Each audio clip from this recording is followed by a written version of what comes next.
Uh-oh, it's official now. Hello. How are you? Hello, Bill. All right, guys, how we doing? Great. How are you?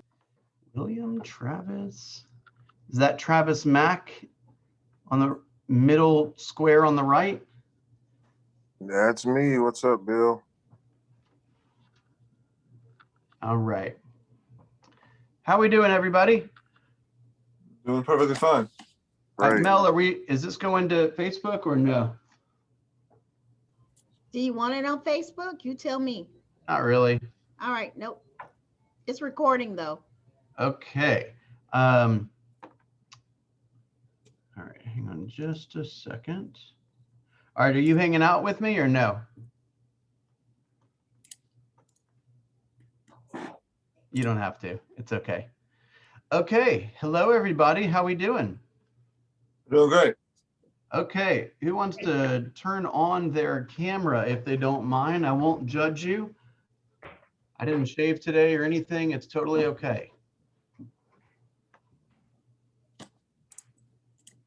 Okay. We got a little small group here today. So I have taught this a bunch of times, and many of you are in the coaching program. So I want to make sure that I'm giving you guys exactly what you showed up to learn today. So can we just do a quick round circle thing? I want to make sure that I am with respect to business planning and the economic model and how many appointments do I need and what do I do next? I want to make sure I cover all the most important things for each of you. So Wesley, do you mind starting? Tell me a little bit about what you're hoping to learn today. Well, I mean, I basically just started, so I'm basically here to learn everything that you have to talk about, really, actually. Okay, perfect. Anything in particular with respect to your plan that you're unsure about right now? I'm kind of just basically unsure about my business model, but I definitely probably will have a better idea after today. Okay, perfect. Travis. Yes, I'm here to just get more clarification on the GPS and 411, and in my opinion, I can never go over this too many times. So just to again get more clarification and better understanding of my numbers and my goals. All right, perfect. Okay, Corey. The other Travis Vitale. Hey, Bill. I'm just here as a fly on the wall today because you know me. I'll take anything I can get. All right, Corey. I really didn't mean to call on you when you had your mouth full. That was an accident. Okay, we got a little bit of a small group today, so I want to make sure that we center this course around things that are most relevant to you. I just taught this class like not even barely 2 weeks ago for the office, so I want to make sure if there's any specific things that you want to address that we cover those today. So Lawanda, tell us what you're hoping to learn today. All right, we'll come back to her. How about Shalina? Hi, good morning, everyone. Good morning. I am wanting to really narrow down my goal because sometimes when we have these broad goals, it's a lot harder to get focused on how to get started. So if I narrow down and stop having such a broad goal, then I think it'll be very valuable for me.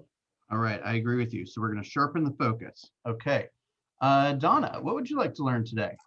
Oh, I'm in the process of putting together my GPS. It's been a work in progress for a while, so I'm just here to catch whatever I've missed in the past. So I'm just looking for an overview. Beautiful. Michael Hernandez, is this a mistake? Are you in here? I feel so honored. I am. I got you going on in the background. All right. All right. Thanks for being here. Anything in particular you want to hear from me today? Oh, I just love to I'm always looking for nuggets. All right. Beautiful. Erica. Hi, I'm sorry. I just got back from taking my dog to the emergency room. Uh-oh. So, yeah, I just got my license. I just joined, so I'm kind of like blind on like where to start. Okay. I kind of have no idea what I'm doing in a way. So I kind of just want to like pinpoint, like everybody said, like a focus point. Absolutely. So we will certainly be covering that today. Cynthia, thank you so much for joining us today. Anything in particular you're looking to learn?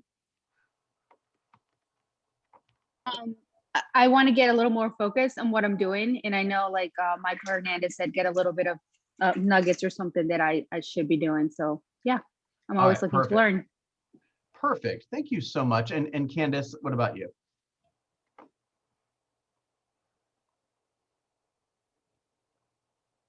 You're on mute. Yeah, there we go. There. I'm gold mining here as well. So looking for nuggets. Well said, Okay. Michael. I'm gonna start very much. Thank you for sharing that. Oh, and Corey, now you're not chewing, so tell us about what you're hoping to learn today. Yeah, same thing as everybody else. Just really, I just kind of need another little tutorial so that I can sharpen my focus, because I actually wrote down the other day, I think it was yesterday, there's so many things I want to do. I don't know if my problem is knowing where to start, because managing my time and my energy is how I need this plan to help me do that, because I'm like, oh, that'd be so cool. This would be so cool. That would be really helpful for me to do this. So take it away, Bill. All right, cool. I got you covered on that too. Okay, let me give you kind of the. And Bill, I'm sorry, you had asked me LaWanda, a question. I'm sorry. Yeah, I'm Nuggets. I'm sorry.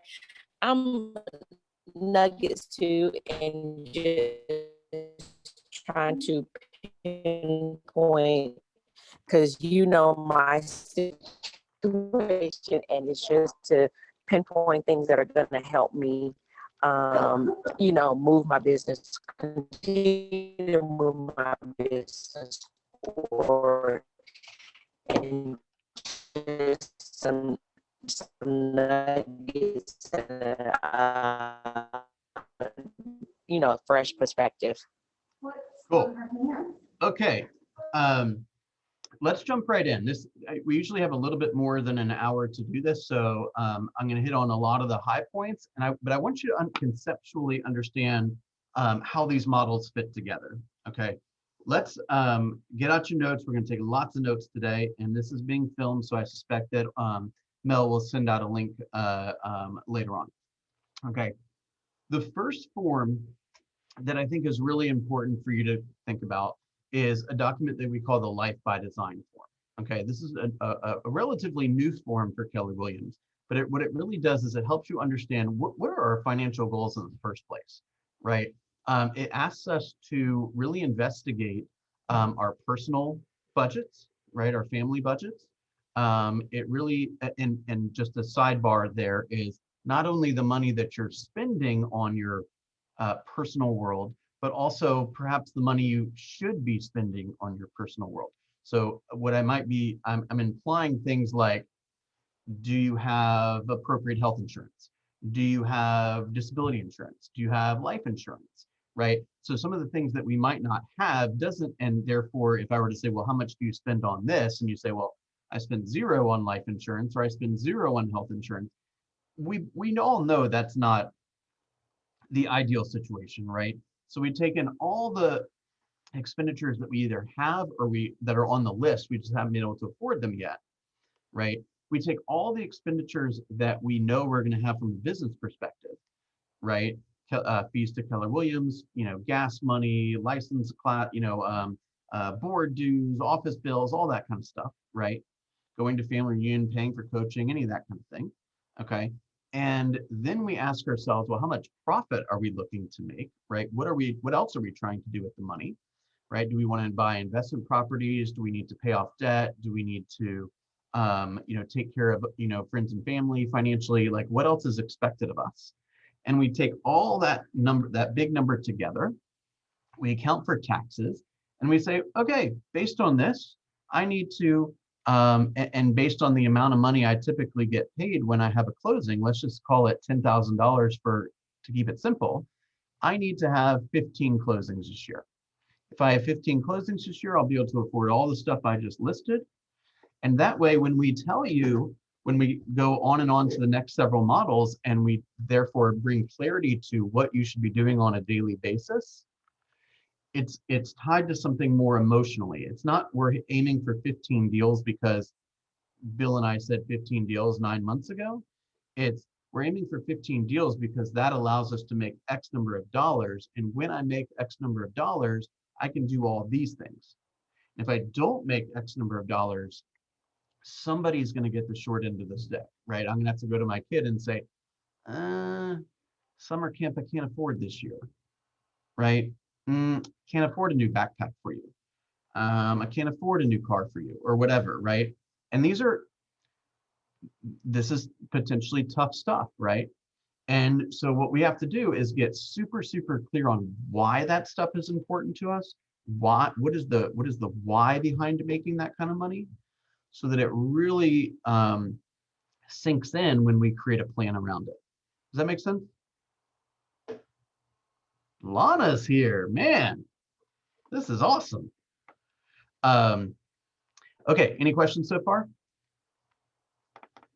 Okay, so the Life by Design form will help bring clarity to how many units you need to sell in order to have the life that you're seeking to live.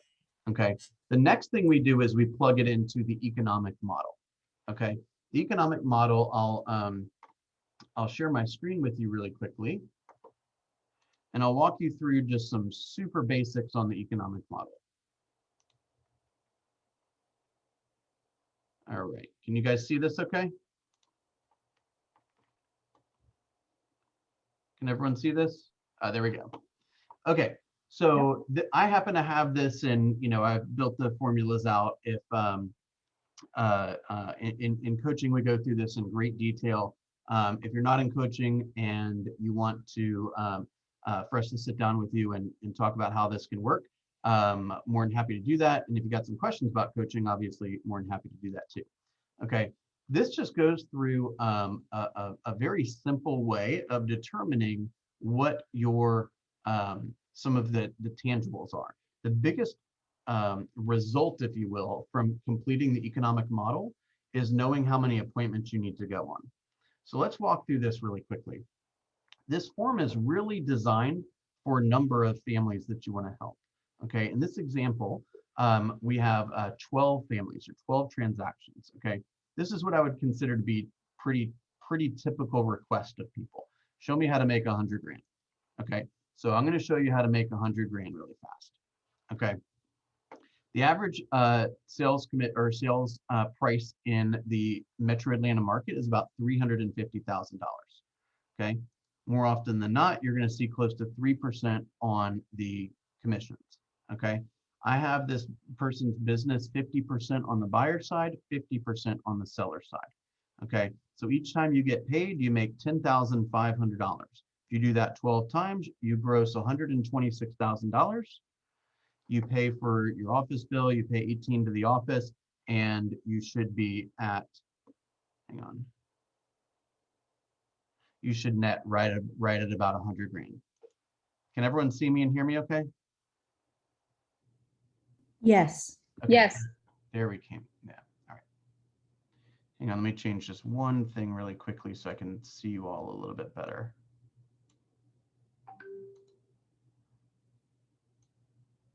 All right. Much better. Okay. So I know that when a lot of different instructors will give you different ratios, but just play along with these ratios for a second. Okay. When you go on the appointment, I have it down as 75% of the time you go on the appointment, you will agree to take that listing. Okay. 75% of the time you take the listing, it will go under contract. Okay. And 75% of the time it goes under contract, it will sell. So with those ratios in place for buyers and sellers, this particular person simply needs to go on 15 listing appointments. We're going to round up 15 listing appointments with sellers all year long. 11 of them they will take and 6 of them they will close. I would venture to say that that is relatively good question, Corey. Let me come back to that, okay? that is relatively conservative. So you go on 15 appointments, 11 of them you take, 6 times you sit at the closing table and are paid. Okay.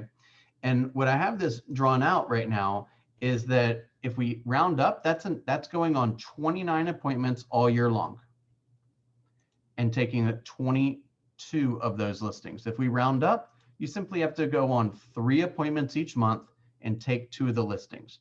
So let me try to make this even less complicated, okay? Here's the play that we've run for how to net $100,000. We call it 4-3-2-1. You set 4 appointments a month. You take 3 of the listings. I'm sorry. Set 4 appointments a month, hold 3. So a quarter of the ones you set are going to ghost you. Okay. Hold 3, take 2, close 1. You do that, you'll net over 100 grand. Okay. Now, for those that want to have a desire to make more than 100 grand, we just plug in your formulas here. This document, I have it saved. I can plug in your formulas, whether you're in coaching or not in coaching, no matter what your goals are. I'm happy to help you with that. Okay. Does everyone follow the results of this page? Okay. So basically, the economic model in summary is taking the financial goals that you have, most likely with the assistance of working through the Life by Design form, and turning that into, I'm on pace when I go on blank appointments. Okay. If I were to ask any of you, how's business? The very first thing you should be thinking of is, how many appointments am I supposed to have gone on year to date? And where am I year to date? Okay. If you are off track, I would almost guarantee you're behind financially too. Okay. The quickest, the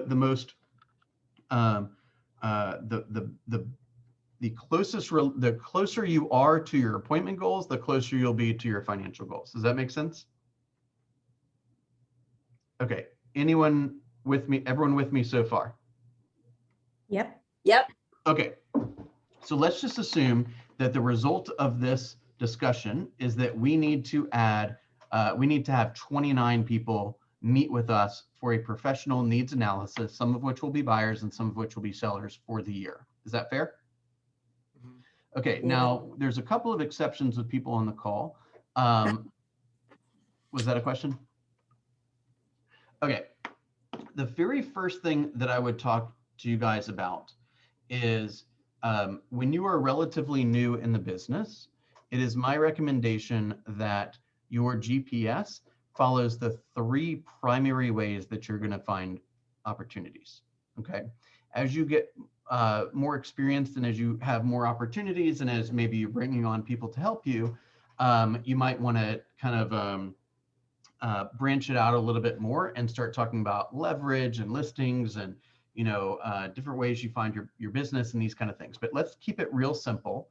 And I'm going to show you kind of the beginnings of my GPS, my sales team GPS. Okay. So can you guys see this real fast? Can you guys see this? Okay. Yep.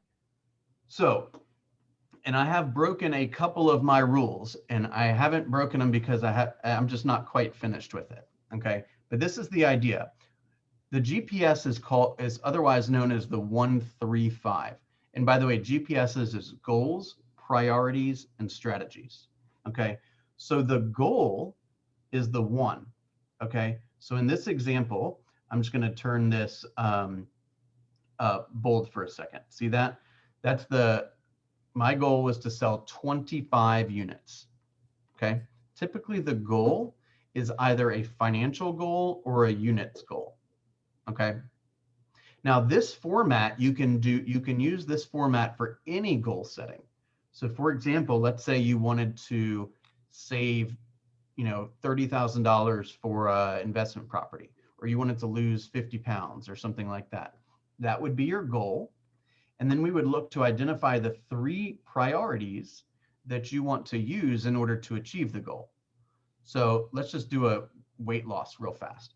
The goal would be, hey, I want to lose 50 pounds. Priority number 1 is I got to figure out what to do with respect to exercise.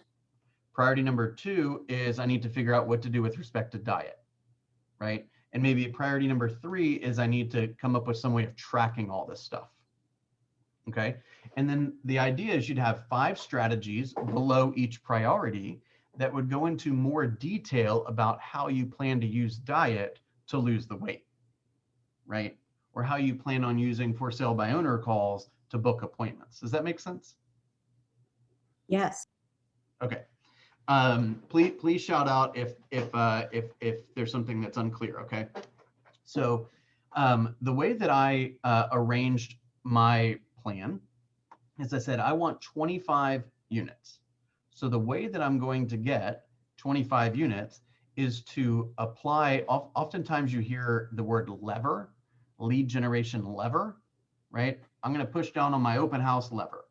Okay, that means I go into the corner of my office and I say, hey, this is how we do open houses. This is what we, this is the super systematic way that we pull off open houses. Okay, now we want to push on the expired lever, boom. And we got systems and data and all that for that too. Okay, so I was keeping it pretty broad here. And I said that one of my priorities is to get personal with my sphere of influence. Another one of my priorities is to grow my audience. So I need to have an approach on how I'm going to meet more people, right? How I'm going to talk to strangers. And the third priority was online lead generation. What I didn't necessarily say here is that if I'm going to do 25 sales, my math is going to tell me that I need somewhere probably in the neighborhood of around 60 appointments. Okay. So many different ways to do a GPS, but I would venture to say that we should say, hey, 20 appointments through sphere of influence will come from these strategies right here. 20 appointments from growing my audience in my database will come from these strategies right here. And I'm going to use online lead generation to find 20 strategies or 20 appointments also, and I'm going to do it through this. Okay, so let's go through a little bit more detail here. The strategies themselves, in my opinion, should have one of 2 qualifications in order to be a strategy. It either needs to be a metric or it needs to be a project. Okay, so for example, there's some metrics and projects in here.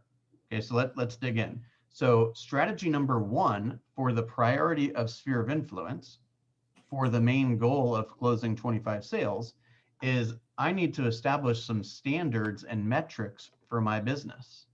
Okay, and I was going to use a system that we create, that, what I just told you is 4, 3, 2, 1, right? Set 4, hold 3, take 2, close 1. I was going to double that because I wanted to net more than $100,000. So if we double that, I'm going to set 8 appointments a month. I'm going to hold 6 appointments a month. I'm going to take 4 new pieces of business a month, right? 4 listings, buyer or seller. And I'm going to have 2 closings a month. If I do that, I'm on track. Okay. And my goal, I was going to measure some of the experience of being with my organization is, can I go get 25 inbound referrals for the whole year? I want to get 25 referrals from the people I know, or maybe even the people I don't know. So maybe I met another agent from Colorado at Family Union, and because we were building up a nice relationship, maybe that person sends me an opportunity. I'm going to gauge whether I'm working my sphere of influence in my database based on how many incoming referrals I get. And I want 2 a month, or really 25 a year. Okay. I was going to follow a system that we talked about called 555. We learned about that at Mega Camp, where you write every day. This is on social media, or you can do a variation of this, but 5 notes or text per day, 5 social media likes per day, and 5 social media comments per day. Okay. You're just checking in on your people. Hey, that's so awesome. You guys went to go pick roses or whatever. Oh my gosh, I went to that restaurant last month. It was so fun. What did you get? Right? Hey, happy birthday. Congratulations on the new job. You're just interacting. Okay. The more interactions you have, the more contacts you'll have, the more appointments you'll book, the bigger your database, the more closings you'll have. Okay. In addition to that strategy, the standard for my sales organization is 20 contacts a day. We're either on pace or not on pace. And I didn't just come up with these numbers because they fell out of the sky. I came up with these numbers because these numbers are what's required to hit my goals, right?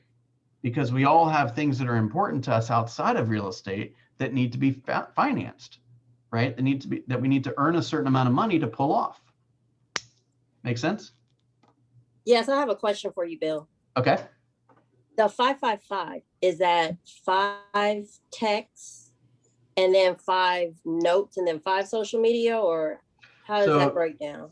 Good question. So there is no, there's no like rule, so to speak, but the way that it was described to me was 5 texts, right? 5 likes on social media and 5 comments on social media per day. Okay. Got it. If you didn't want to send a text or you want to send a couple of notes or something like that, you could, kind of play around with that a little bit. It's basically an exercise that should take no more than a couple minutes that you can do online just to kind of keep some conversations flowing online. Okay. It's just part of the lead generation standard. Bill, by the way, I want to ask you guys, as many of you are starting your businesses, what are the standards of your business, right? When somebody goes and works with, Donna Patrick, what can they expect, right? What kind of experience is Donna Patrick creating, and what can they expect, right? We have an agent, for example, I'll give a shout out to Laura Lerman, who has an awesome social media presence, okay? And one of the things she does is, I think it's like every Tuesday or every Wednesday, she posts a picture of like an ugly MLS picture or something like that, or like something that's a little odd. It's got like, orange carpet in the bathroom or something like that. And like the countertops are orange and it's like, caption this, right? Like that's become her standard. Her people have come to expect that on every Wednesday, they're going to see this. And you want them to say, oh my gosh, it's like 6 o'clock on Wednesday. I haven't seen this yet. I wonder if she's okay. And they end up texting her, hey, where's your picture? Right? That's when you've created a standard and people know about it. You see what I'm saying? So as you are creating your business, we're creating our brand, we're setting expectations for what people can expect of us. And standards are a big part of that, especially if at some point in the future, you're going to start growing, right? What standards would you have of your employees or your partners, right? Adrian, did you want to say something? I was just quickly, I didn't want to belabor it, but I just wanted to confirm. I think I already know the answer as you were speaking, but is it 5 per platform, or I guess there's no set number? There's whatever. There's no set number, but I would say 5 of each for, let's say, all the platforms. Okay, great. Thank you. No problem. So in addition, the additional ways that I'm going to penetrate my sphere of influence, right, or communicate with my sphere of influence is through smart plans, right? Really what this should say is 4 smart plans or 3 smart plans, right? Getting it metric based, because that's like saying I want to lose weight. Well, if you lose 1 pound, you've technically lost weight, right? That if you're not clear and specific with the numbers, then it's confusing to your brain psychologically. So you need to say what I intend to do, or if it's a project, when do I intend to do it by? So for example, let's say, Adrian, your goal is to take a listing a month, okay? Well, how is that going to happen? Well, first, we need to go set some appointments. Then we need to develop our listing presentation. But we only have to really develop our listing presentation once. So that sounds like a project. So what do we do with projects? We put a deadline on them, and then we find time in our calendar to do them.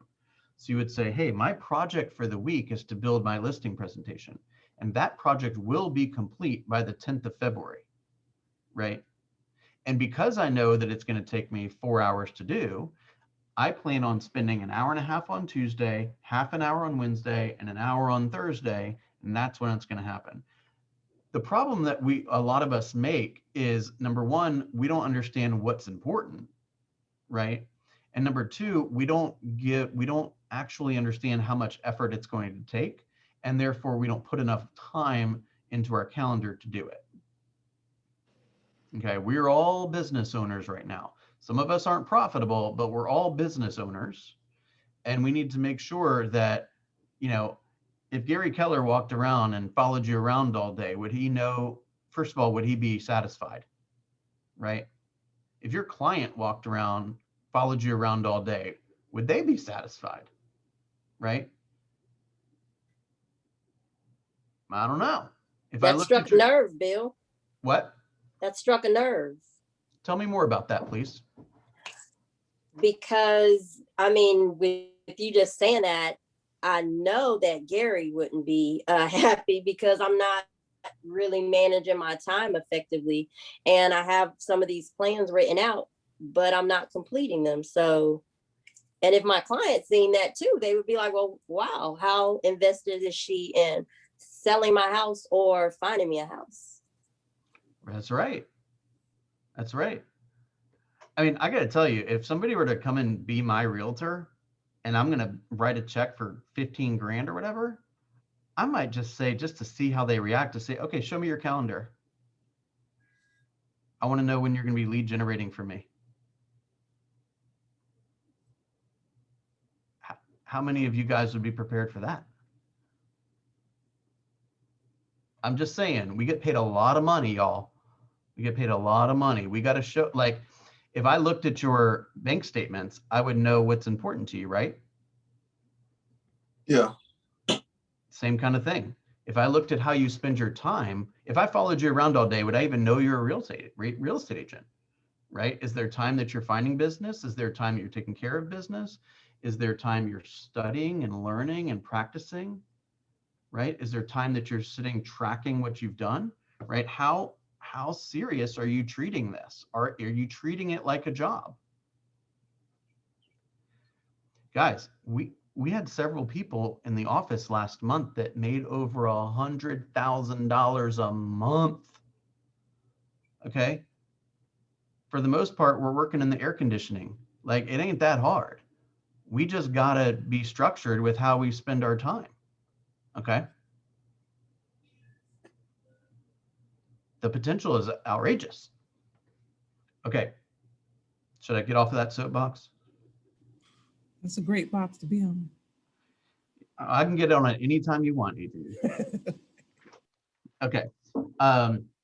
Next thing is the 36 touch plan. Okay.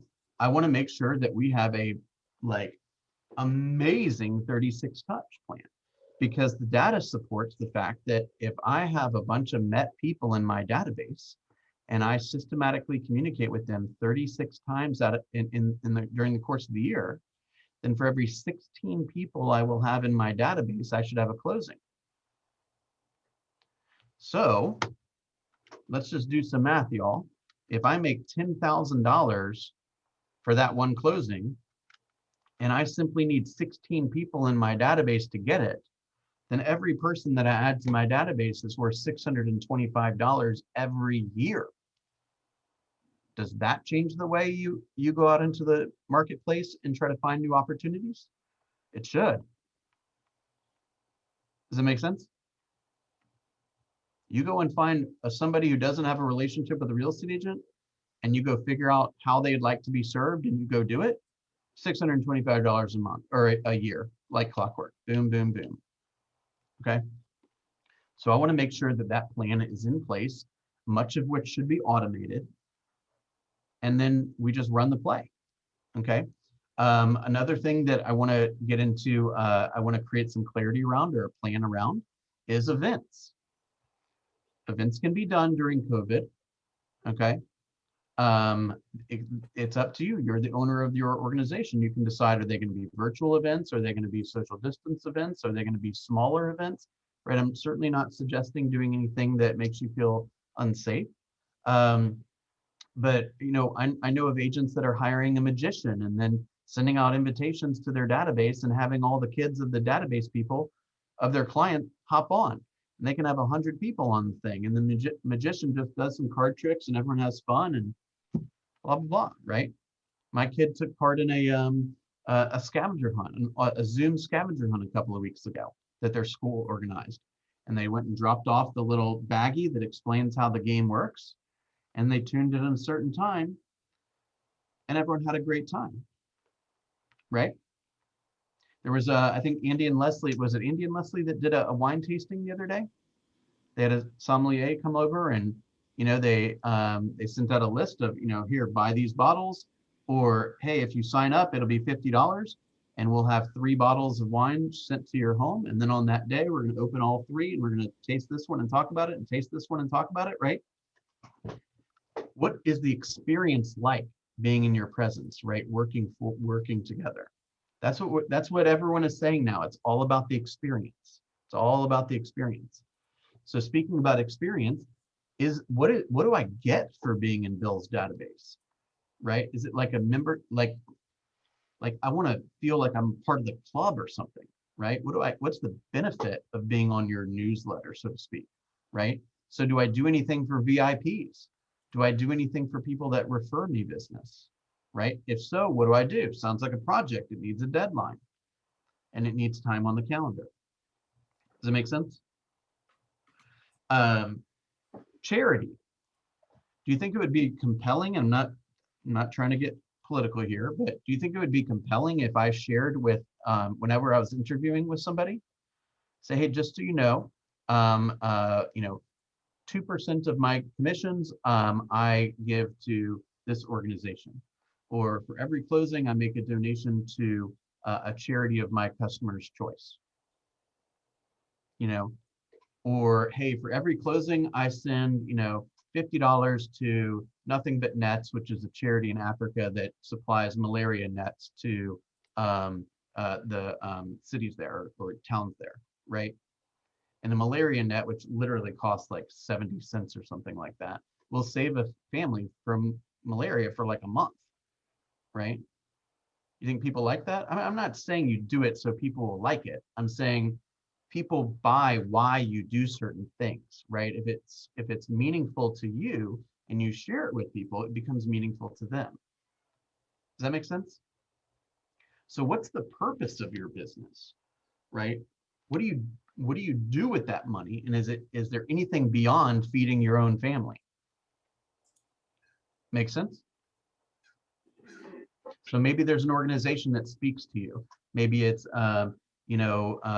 women that have been in certain situations, or maybe it's families that don't have a home, or maybe it's to help give computer skills to people that just got out of jail. I mean, it could be like there's so many organizations that you could support. Make sense? So is that something on your heart? Is that something you want to incorporate into your business, right? I determined that it was something I wanted to incorporate. Okay. Local vendor exposure and referral programs. So when somebody sends me a referral, what do I do about it? Is there a system in place for that, right?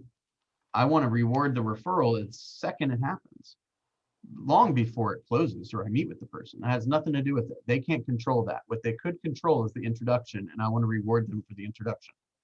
Okay. Excuse me, vendor programs or local vendor exposure.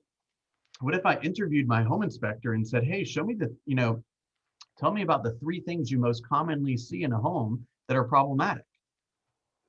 Oh, one of the things I most commonly see in a home that's problematic is they forget to turn off the water spigot in the wintertime. Here's how to do that. Another thing I see is they forgot to, this is, how to clean your fireplace, or this is, how to do some caulking or something like that, right? And you're giving them some exposure, and then they're going to share that interview / video with their people.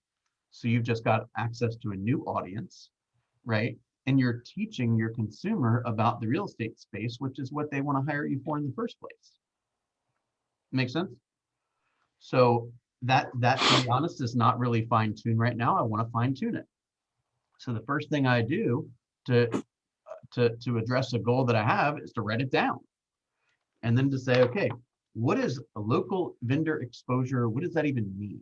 So maybe that means that I'm going to interview 1 vendor per week and post the video on social media. And then it becomes clear. It's a SMART goal, right? It's specific, it's measurable, it's action oriented. It's what's the R? I can never think of what the R is. It's going to either be relative or related. How would that apply in this situation? I mean, if someone is interested in fixing it, getting the house ready to sell, it's going to be, something that's relative. They may not have even thought of it yet, but it's still something related to them getting the house ready to sell or to show or whatever.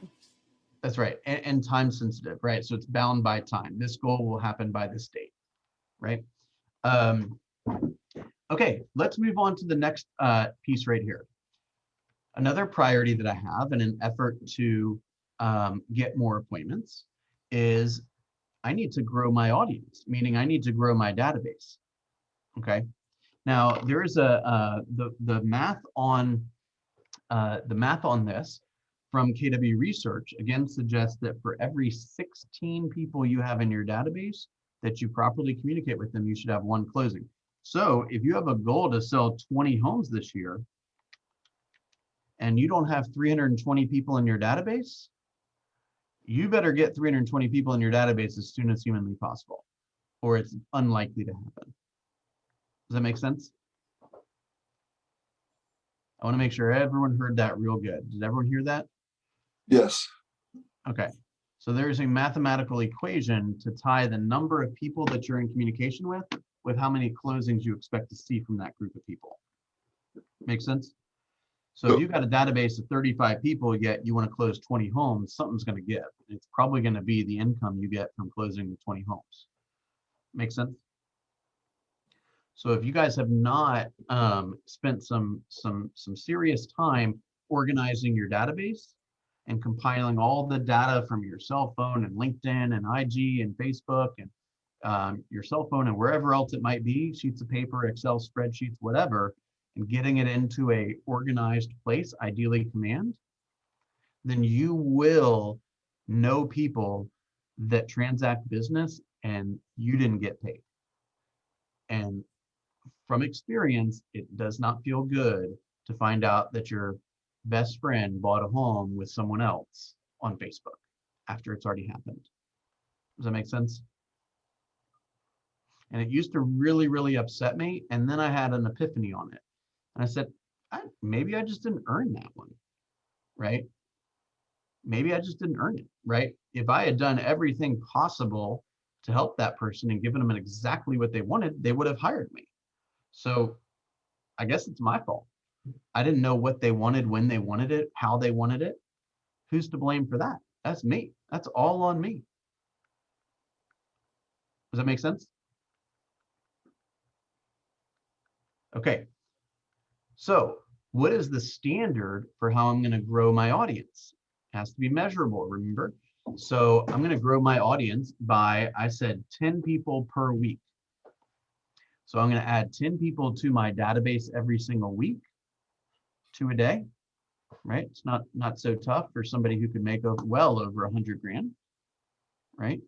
And I use a term in coaching that says pipeline, which is the people that, and this is my definition of it, that will transact business or we expect to transact business in the next 12 months. So my goal or my standard was to have at least 3 of those per week. So when Friday rolls around, you say, hey, are there 3 people that I believe will buy or sell within the next 12 months that I didn't know about at the beginning of the week? If the answer to that is yes, high fives all around, you're way on track. If the answer to that is no, you should be examining the activities that you did all week to determine were they the correct activities? Did I give it 100% effort or do I need to tweak something? Make sense? Okay, there's going to be some smart plans that need to be built or landing pages or remarketing follow-up strategies. You know what remarketing is, or retargeting? You know, when you go onto a website and you go to a different website and like the backpack that I looked at on the previous website is now an ad on the website I went to. And then when I log onto Facebook, I got ads for them and 20 of their competitors. Yeah, I accidentally, well, not accidentally, I don't even need to share that with you. It's a waste of time. Anyway, door knocking. Okay, door knocking is a way that I think is smart or possible to grow my database. circle prospecting for an hour a day. Now we're starting to talk about some serious metrics. And I can say, hey, did my sales organization do this? It's either yes or no, right? It's very clear. Either you did it for an hour or you didn't do it for an hour. And the standard is that you do it for an hour. So if you're willing to do the standards, then all's good. If you don't like the standards, then you might not like working with me. You see what I'm saying? Okay. How else are we going to grow our database? Okay. Maybe we do some research on a farm, meaning which neighborhoods do we want to begin to court or begin to get to, do we want to start getting to know a particular neighborhood in Roswell or Alpharetta or Duluth or Smyrna or wherever? Are there certain parts of town that we want to, put some extra effort? Maybe there's some door knocking there. Maybe there's some cold calling there. Maybe there's some mailers that we do. It doesn't necessarily have to be the area that you live in. It could be any area. Okay, so we were going to do some research to see, hey, is there a dominant agent? Is there enough sales in the neighborhood to support my initiatives, right? And target about 300 to 500 homes. And really, this should say, and finalize plan by April 1st, something like that. So that sounds like a project that goes on your calendar, and it's earmarked with the appropriate amount of time that needs to be used to do that. Okay, and then I was going to chat with the person who's probably going to be running all this to say, are there any other lead generation levers that speak to you, right? Do you like open houses? Do you like, going to talk to business owners? Do you want to do, pay-per-click or anything like that, right? What else speaks to you so that we can put in, so you feel good about running this play? Does that make sense? And then we are going to go to online lead generation. Can I use the internet to go find 20 appointments that I didn't know existed before? Okay. Do we not read reviews on just about everything we buy now? Mm-hmm. Right? You can't even buy a bag of potato chips without reading a review on the bag of potato chips, right? So I don't have a lot of reviews online. So I need to get that organized. I need to figure out why that's the case. I need to start telling people that it's pretty cool to work with me. Make sense? Yeah. Okay, so really that should have a deadline. I'm going to have my review strategy in place by March 10th, and I'm going to have 30 reviews online by April 1st. You see what I'm saying? Okay, webinars. We're going to, I happen to have a lot of renters in my database. So what should I do about that? Well, maybe I should do some homebuyer seminars or some, credit repair marketing or something of that nature, right? So can I use social media to plus that, right? As we know, we've distributed several million leads through Facebook Lead Accelerator through Command at less than $2 a piece. So that lead lever is going to be pushed hard by me, right? $2 a lead is very, very inexpensive, and I want to take advantage of that while it's that cheap. Okay, I want to grow my nationwide referral network. Okay, how do I know I'm executing on that? I got to put a number to it, right? One new person per week. All of my efforts all week long, can I find one real estate agent in a different part of the country that wants to be in a referral relationship with me? I'd say we are all capable of doing that, right?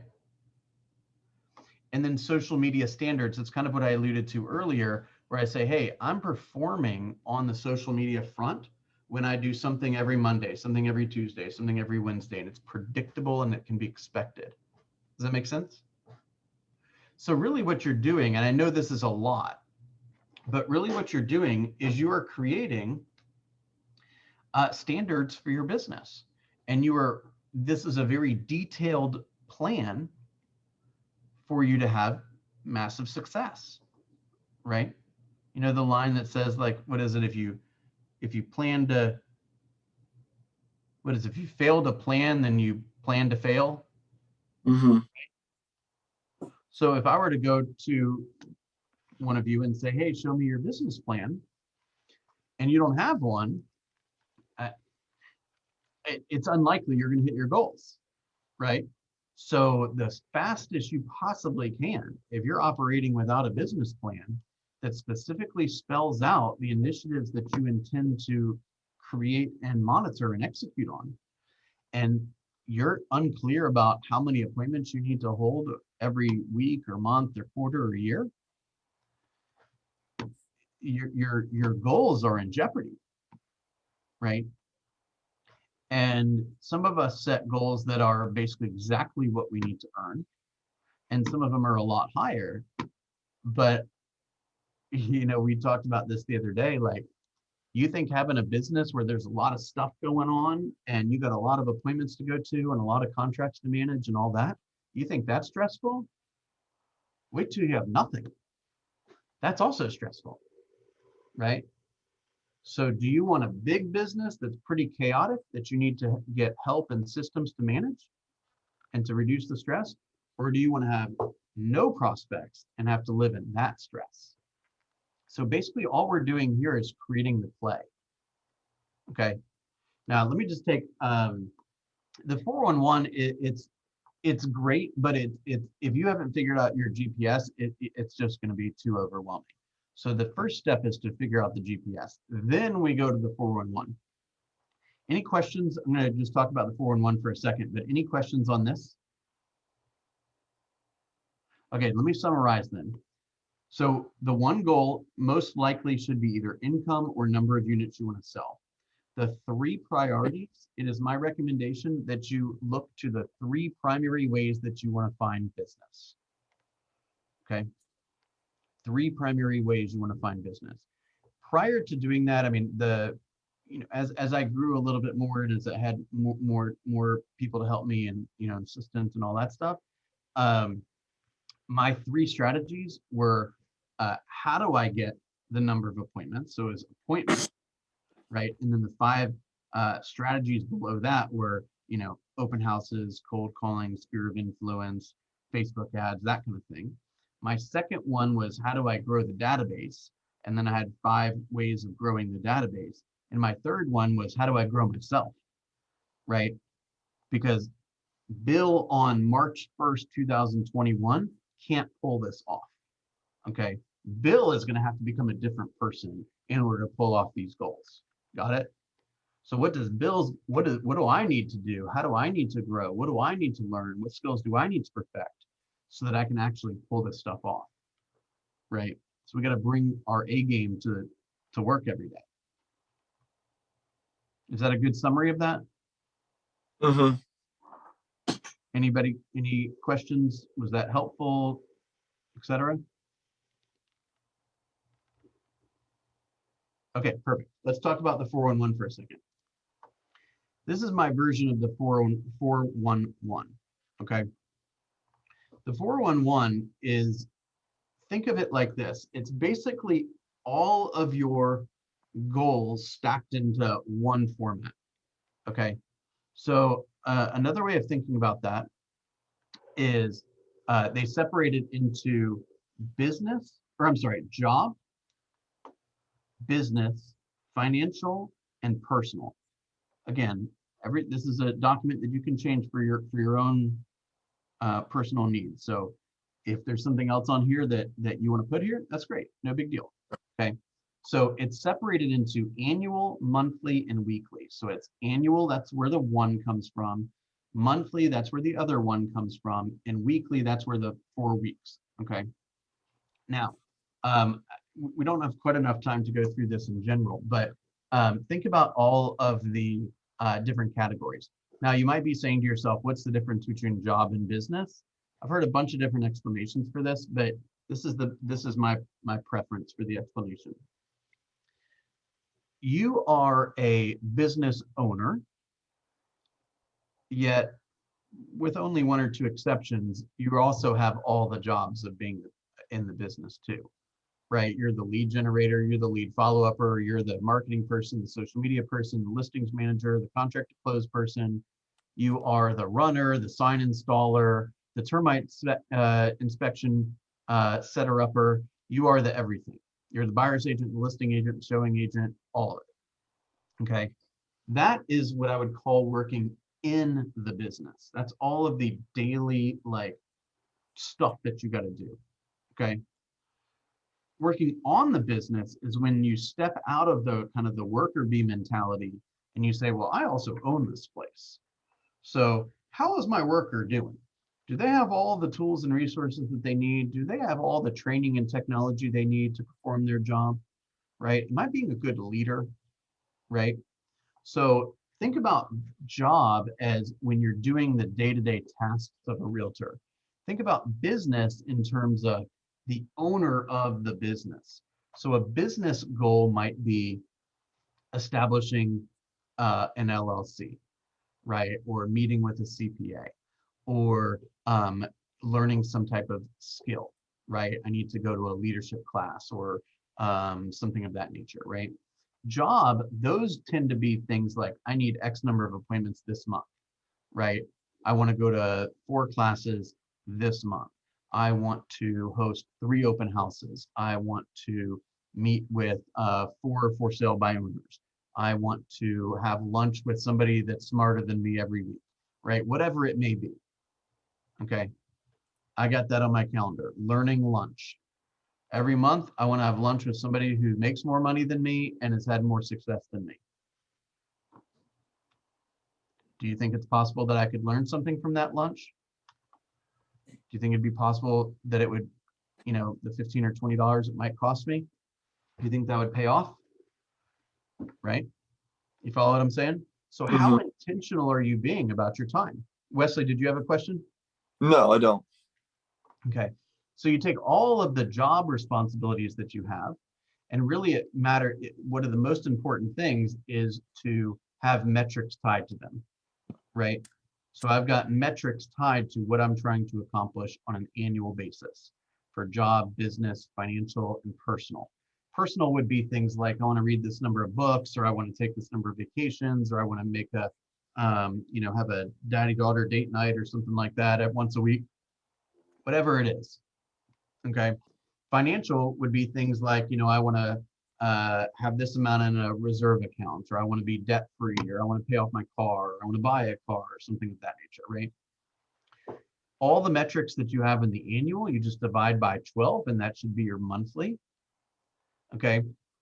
And then you look week by week. So I tend to do it the way I was always taught, was you take your monthly goal, you put it into the first week, and then you work throughout the week to have these number of appointments, right? So I want to, my productivity coaching group, I want them to have 83 appointments during the course of this month, 52 listings taken, 29 units sold. So every day, look, if they're not successful, I'm definitely not successful. So I want to be touching on them to make sure they have what they need so that they're out there getting customers, getting buyers and sellers, right? I want to check in with Kathy and Susan, our mentors, once a week. Hey, who keeps asking you questions that may not be in the productivity coaching group? I want to talk to them, right? If you got questions, you ought to be in the group, right? I got a couple coaching calls I got to be on every week. I want to read something every single day. I want to review my goals every single day, right? So I'm tracking the metrics that are involved in all the priorities that we talked about here. Does that make sense? Okay, what are some of your ahas from all of this?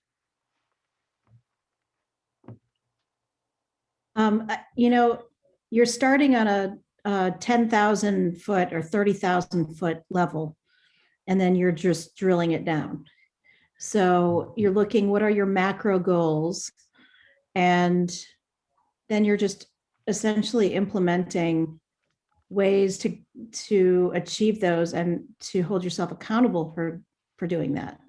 So, and to look at your goals every day. So, and it's almost a reminder, because our brains are so complex and we have so many things we want to do and achieve. And it's a way to focus our efforts by looking at, I want to sell 25 homes. Okay. And then how are you going to do that? It's a numbers game. So all the appointments that you go on, and So it's just it's very mathematical, very logical, and it's a great way to just manage your time and your efforts. I love that. I tell you, one of the most pivotal moments of my career was when I really understood the way I say this is what work really was, right? So if you don't know what winning looks like, then you never feel good, okay? So let's say winning, for example, is going on 3 appointments a month. If I don't know that, then I never really understand whether I'm ahead of pace or behind pace. And then, so that's the macro. Then let's chunk it down a little bit. That means that whenever I'm sitting at dinner with my kids and my wife, I'm wondering if I actually earned the right for this, right? Or when I pack up my stuff at the end of a work day, I'm thinking to myself, was it good enough today? Right? Am I behind? Am I ahead? I don't even know, right? And I found that the more I got clear on what I needed to do and what the metric involved was, then I could pack up my stuff at 10:30 if I had all the contacts I needed to have that day, because the math will work itself out and I can go play golf and not worry about work because I'd worked that day already. You see what I'm saying? And I can go home and be with my family and not feel guilty for being with my family. That's the whole thing. All we talk about is quality of life and life by design and all that, right? So until you know what actual work is, you're never going to feel all that satisfied in while you're working, because you're not going to know whether you've done enough of it, right? And then anytime you stop working and you go do something outside of work, you're going to feel like you should be working because you don't actually know whether you're on track or not. I Right? have felt So that sometimes- way almost every day for years, and that's the biggest thing I want changed. Yeah, and so we spent a lot of time going through some of those specific details, right? I want to enjoy what I'm doing, not wondering why I'm doing it. There you go. So the plan is not, thank you for sharing that. The plan is not, let's create all these worksheets and spreadsheets to, give you more work to do. It is simply a way of measuring whether what you're doing is working, right? I mean, it's keeping score, right? If for those that watch sports or know about sports, like sports would be boring as can be if we weren't keeping score, right? Mm-hmm. I mean, you go to the doctor, they're keeping score. They want to know how tall you are, how much you weigh, what your blood pressure is, and all that stuff, right? Everyone keeps score. This is just our version of keeping score. It's Okay, who very else wants to? comforting. What's that? It's very comforting. It's a way to, just like you said, measure, and it's metrics and measurements to know if you've earned the right to do any number of things. That's right. We know when I ask people, oh, what made you consider real estate? And they say, oh, the freedom, the flexibility. I'm just so excited. And oftentimes what they forget about is that you have to earn the freedom and flexibility. You earn the freedom and flexibility by growing your database, booking appointments, getting paperwork signed, and then you can go be as free as you want to be. But this is a very easy, low-paying job. You don't actually have to do anything. Okay? But if you want to earn an income, you got to go tell the world what you do and why they should work with you. There's no way around that. The beautiful thing is we have technology and systems and tools and leverage and colleagues that are all ready to help you build that business. Okay, who else has an aha? I love that it takes the overwhelm out of our minds and puts it on paper and breaks it down into doable action steps.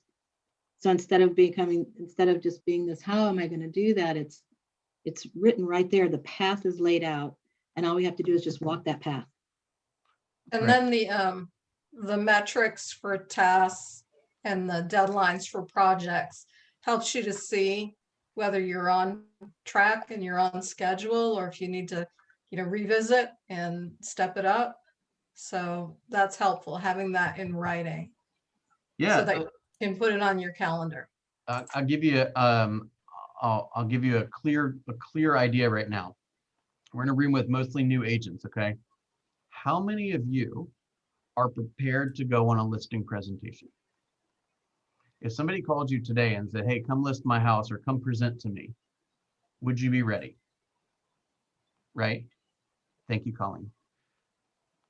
I never use those like thumb things. I need to learn how to do that. I was looking for how to do it, but I'm just going to do this. It's quick. Right.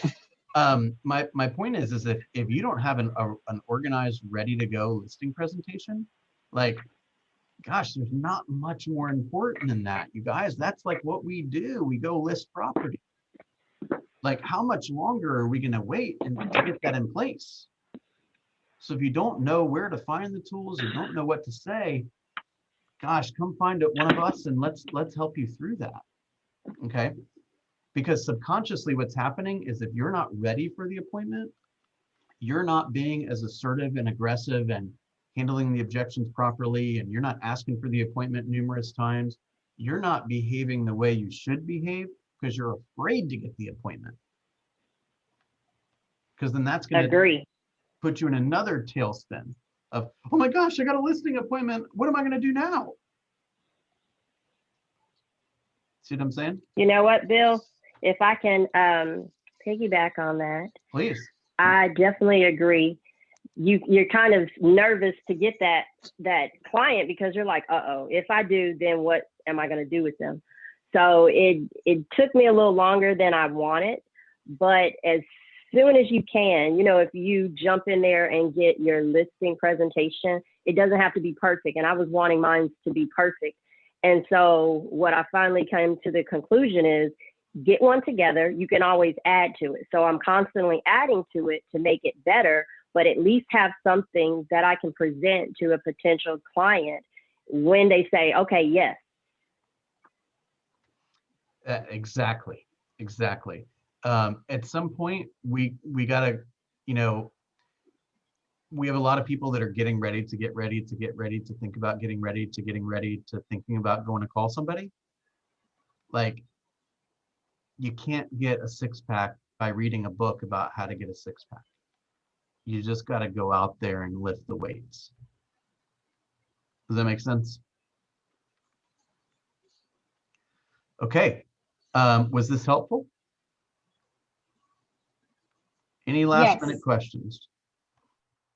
Hey, Bill, I'm so sorry. I missed one section. I got a phone call. Yeah. That I had to take. And that was on under online lead generation, the command Facebook and Instagram campaigns. Can you just touch on that real quick? And I apologize to everybody else if this is redundant, but. No, so first of all, that was part of my one of my strategies of getting appointments from online lead generation, right? Yeah. So let's remind everyone where that came in from.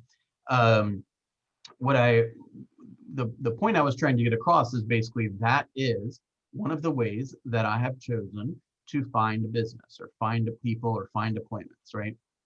So Keller Williams has, through our command platform, has relationships with Facebook and Instagram for ads, for Facebook ads, okay?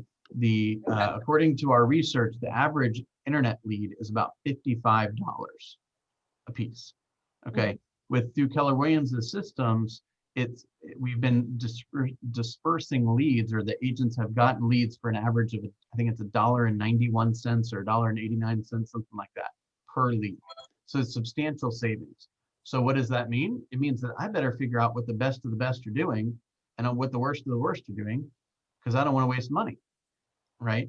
And so I'm going to watch video after video after video and get my team to watch video after video after video to figure out, what color does the image have to be? Where is the text supposed to be? What's the ratio between the image and the text? What is Facebook like this week, right? So that we're super strategic about the marketing message that we're putting out there, right? And once we get a lead, what do we do then, right? What script do we use? What follow-up systems do we use? how do they get tagged in the database, right? So I didn't like teach how to do it here today. I just said that that is a method that you certainly can use for minimal exposure to grow your database and to offer your services to people.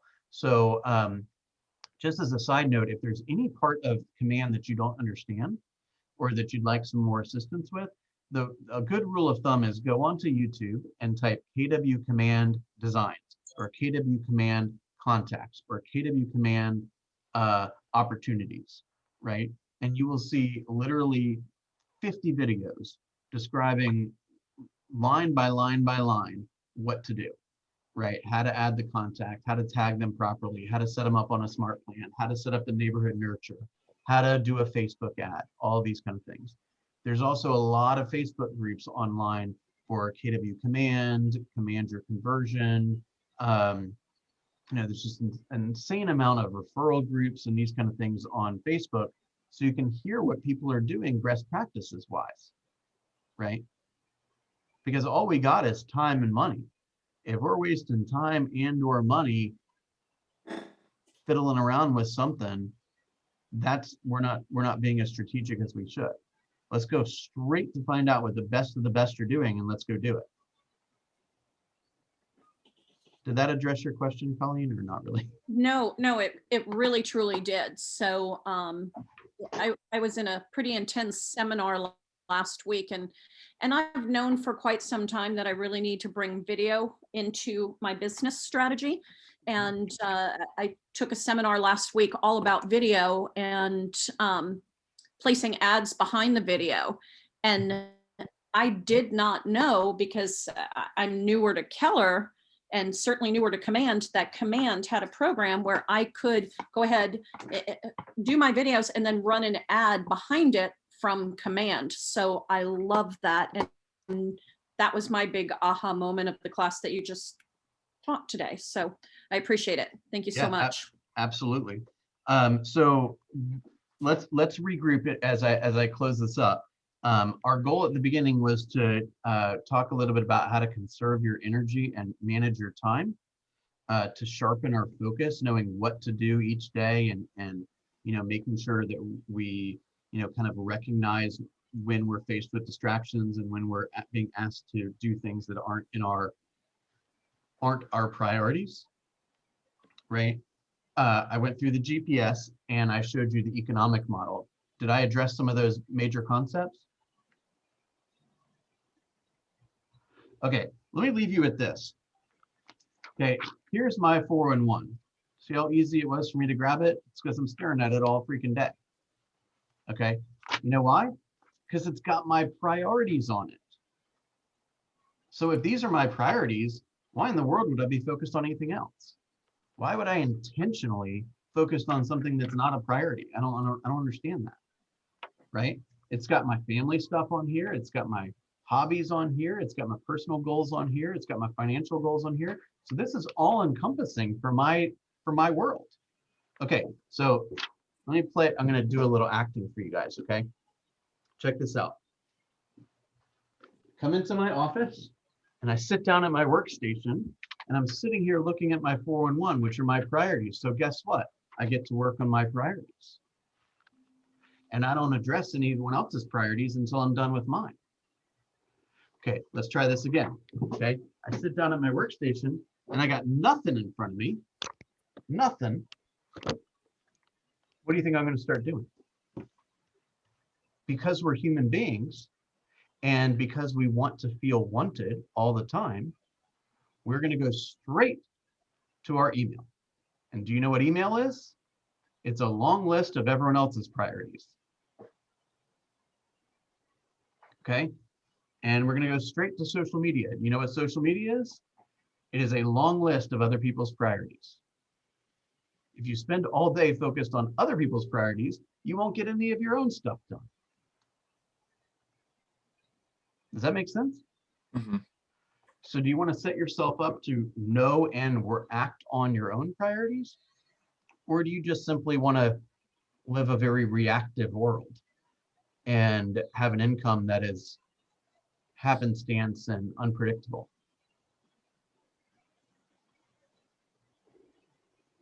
Make sense? Raymond, connect with me later. I'll get you, okay? All right, any other questions? All right, this is fun. I'm very nice, I promise. See y'all. Thanks, Bill. Thank you, Bill. That was awesome. Thank you, Bill. Thank you, Bill.